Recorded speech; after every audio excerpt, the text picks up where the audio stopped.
मिथ्या धारणा 1, दिया हुआ कथन सत्य या असत्य है, पहचानिए। ब्याज की राशि मूलधन यानी प्रिंसिपल से कभी बड़ी नहीं हो सकती। कुछ बच्चे यह सोचते हैं कि ब्याज यानी इंटरेस्ट की राशि मूलधन से कभी बड़ी नहीं हो सकती, लेकिन यह एक मिथ्या धारणा है। वास्तविक रूप से ब्याज की राशि मूलधन से बड़ी भी हो सकती है। इसलिए ऑप्शन 1 गलत जवाब है और ऑप्शन 2 सही। चलिए समझते हैं कौन सी स्थिति में ब्याज की राशि मूलधन से बड़ी हो सकती है।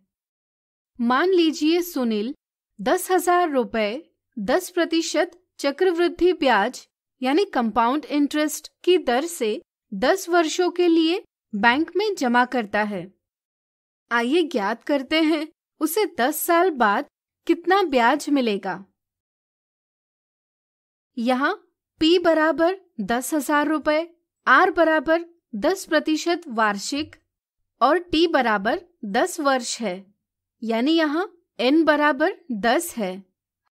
हमें ज्ञात है कि A बराबर P कोष्ठक में 1 धन R बटे 100 कोष्ठक की घात N, जहाँ चर A कुल धनराशि, P मूलधन, R ब्याज की दर और N समय को दर्शाते हैं।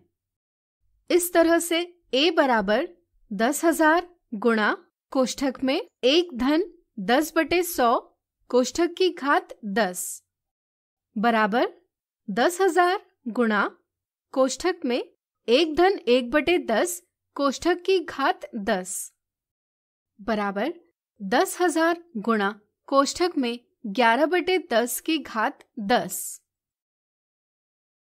कैलकुलेटर की सहायता से अगर हम 11 बटे 10 की घात 10 का मान ज्ञात करेंगे तो यह हमें लगभग 2.593742 इस प्रकार प्राप्त होता है। इस तरह से A बराबर 10,000 गुणा 2.593742 बराबर 25,937.42 रुपए मिलेगा।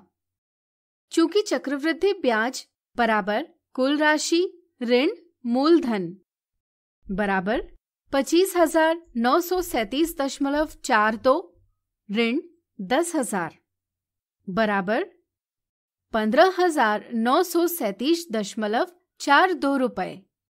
तो बताइए ब्याज मूलधन से बड़ा है या छोटा? ऐसी स्थितियों में आप पाएंगे कि हमें ब्याज मूलधन से अधिक भी प्राप्त हो सकता है। मिथ्या धारणा 2, चक्रवृद्धि ब्याज पर 8% वार्षिक दर से 1 वर्ष के लिए 15,000 रुपए उधार लिए जाते हैं। यदि ब्याज प्रत्येक 3 महीने बाद संयोजित किया जाता है तो ज्ञात कीजिए कर्ज का भुगतान करने के लिए कितनी धनराशि देनी पड़ेगी। ऐसे सवालों को हल करते समय कुछ बच्चे रूपांतरण अवधि यानी कन्वर्जन पीरियड पर ध्यान नहीं देते। वे ब्याज की दर 8% और समय 1 वर्ष लेकर सवाल को हल करते हैं। A बराबर 15,000 गुणा कोष्ठक में 1 धन 8 बटे 100 कोष्ठक की घात 1,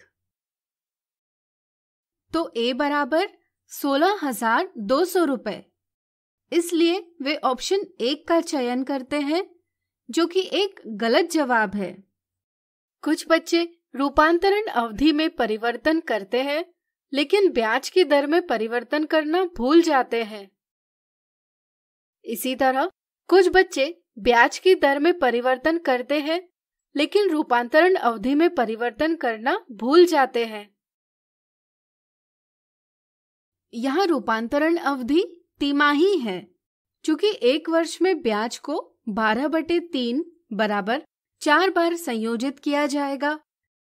इसलिए हम कह सकते हैं कि दिए गए समय यानी 1 वर्ष में रूपांतरण अवधि 4 गुणा 1 बराबर 4 होंगी, यानी कि हमें n बराबर 4 लेना होगा।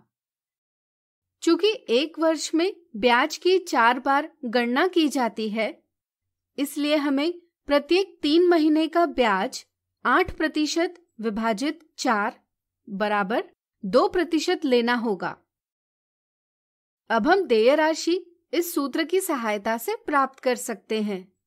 इसमें संख्याएं रखकर हमें कुल धनराशि प्राप्त होगी 16,236.48 रुपए।